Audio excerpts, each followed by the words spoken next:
A Mariana Janjácomo já está com a gente, vai trazer os detalhes ao vivo. Oi, Mari, muito bom dia para você. O que a gente pode esperar para hoje?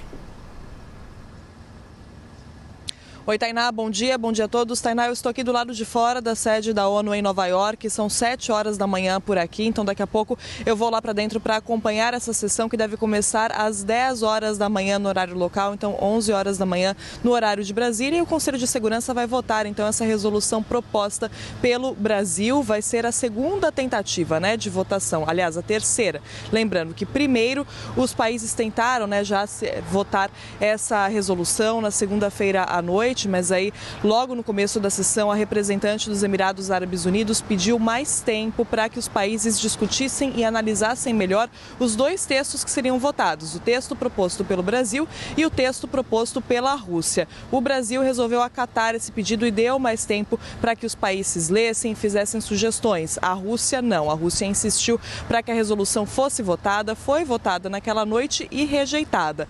Já o texto do Brasil então seria votado com esse prazo que os países pediram, seria votado ontem à noite, ontem no final da tarde, na verdade. Os países pediram ainda mais tempo e a diplomacia brasileira avaliou que valia a pena, sim, dar mais esse tempo para os países. Por quê, Tainá?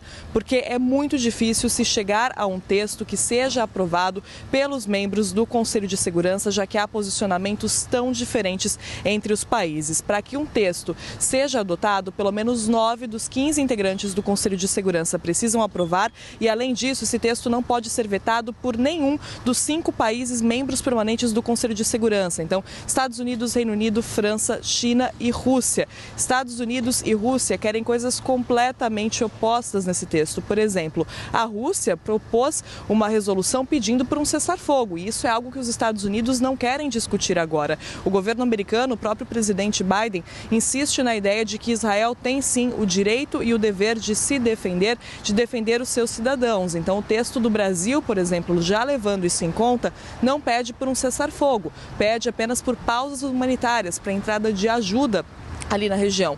O texto do Brasil também condena os ataques terroristas do grupo Hamas. O texto da Rússia não faz isso. O texto da Rússia é muito mais duro, é muito mais crítico a Israel. Por isso, a diplomacia brasileira, levando em conta as dificuldades para se chegar a um texto que tenha apoio desses membros do Conselho de Segurança, levando em conta tudo isso, todos esses posicionamentos divergentes, considerou que sim, valia a pena dar mais esse tempo para mudar esse texto. A gente ainda não sabe, então, qual é a versão final, ainda não foi divulgada a versão final desse texto, dessa resolução, a resolução que vai ser votada hoje cedo, mas é uma versão que leva em conta as sugestões dos outros países. A estratégia da diplomacia brasileira nesse momento é conseguir um texto com maior número de contribuições, então costurar esse texto ali com o maior número de contribuições dos países, levando em conta o que os países falam, para tentar conseguir o maior apoio possível, para que, se vier um veto,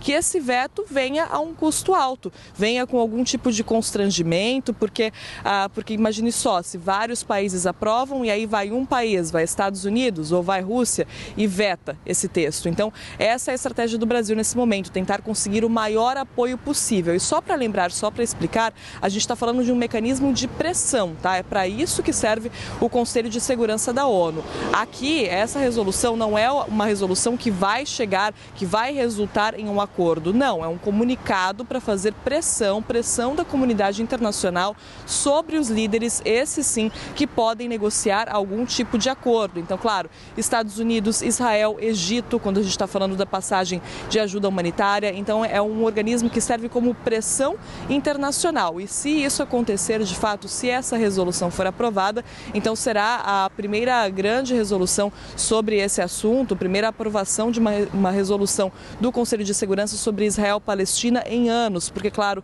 é uma questão muito complexa, é uma questão que divide o Conselho de Segurança e a gente tem esses 5 países com posicionamentos diferentes, então Estados Unidos e China, Estados Unidos e Rússia, ambos com poder de veto, então por isso é tão difícil se chegar a um consenso isso e existe, claro, muita pressão, né, para que o Conselho se manifeste de alguma forma. A gente já teve reuniões aqui e nenhum comunicado em conjunto. O Conselho ainda não conseguiu aprovar isso e o Brasil tenta. O Brasil, que ocupa a presidência rotativa do Conselho, tenta então se posicionar como esse país capaz de dialogar com governos de posicionamentos tão diferentes e costurar essa resolução de forma que consiga pelo menos bastante apoio.